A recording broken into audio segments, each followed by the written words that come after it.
Hello दोस्तों, मैं हूं आपका दोस्त एडवोकेट शिवेंद्र प्रताप सिंह। आज का यह विषय जो है, सबसे पहले तो आप ये समझिए कि अक्सर ये देखने को मिलता है कि ज्यादातर मामले आजकल 376(2)N की धारा में दर्ज हो रहे हैं। और ये मामले इसलिए भी दर्ज हो रहे हैं क्योंकि अक्सर लोगों में क्या होती है कि सहमति से एक साथ रहते हैं, जो भी सिलसिला होता है उनका सिलसिलेवार तरीके से वो रहते हैं, चलता है और आपसी सहमति से संबंध भी स्थापित होते हैं। लेकिन कुछ समय के बाद क्या होता है कि उनमें विवाद स्टार्ट होता है और अंत में रिजल्ट ये आता है कि पीड़िता अर्थात स्त्री द्वारा या लड़की द्वारा उस पे 376(2)N का मुकदमा करा दिया जाता है। अब ऐसे मुकदमों में ज्यादातर आप समझिए कि मुकदमे अभियुक्त के पक्ष में ही होते हैं। क्यों?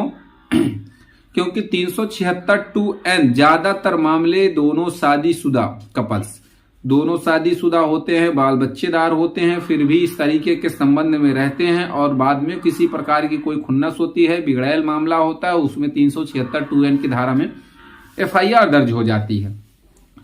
अंत में क्या रिजल्ट इसका निकलता है कि तरीका ये होता है कि साहब ज्यादातर पैसे की मांग होती है स्त्री द्वारा और पैसे की मांग करते हुए वो बाद में बयान 164 का जो होती है पति के पक्ष उस अभियुक्त के पक्ष में दे देती है और मामला सेटलमेंट में डिसाइड हो जाता है किसी तरह से। जो चूंकि सेटलमेंट तो डायरेक्ट है नहीं, लेकिन वो तरीका बना के लोग सेटलमेंट कर लेते हैं।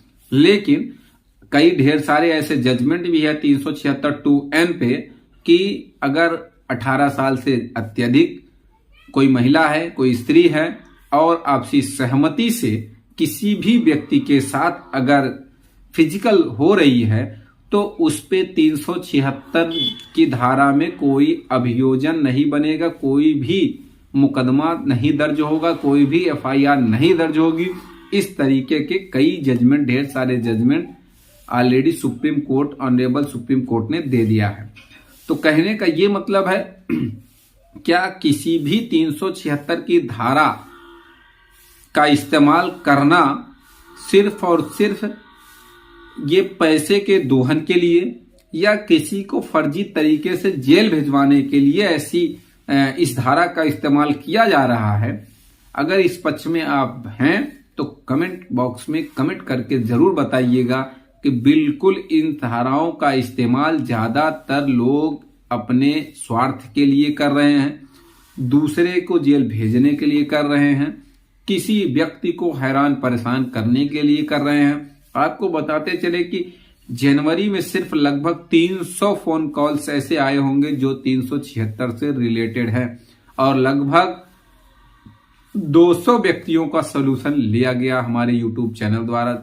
उनको किसी भी प्रकार से कोई भी चार्ज उनसे नहीं लिया जाता है उन फोन कॉल्स का या उनको राय मशवरा का और डिस्कशन का।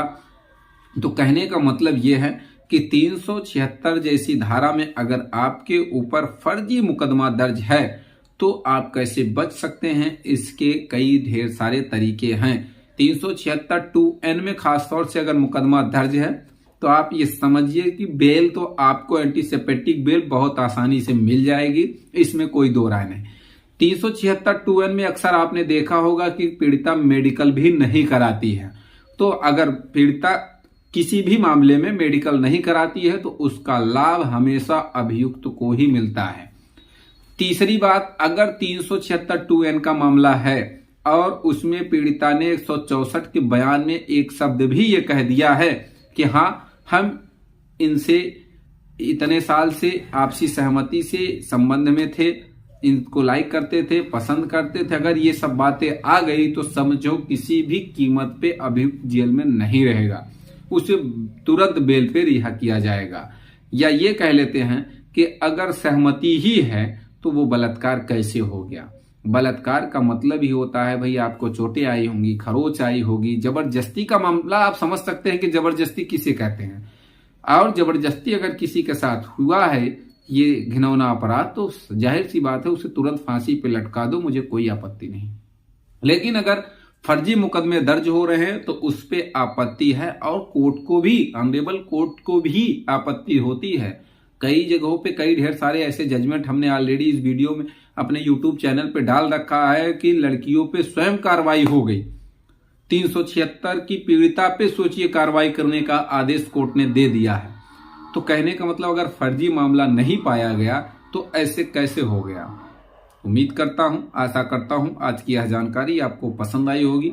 अगर जानकारी पसंद आई तो वीडियो को लाइक करिए, शेयर करिए। यूट्यूब चैनल SP 72 कानून पे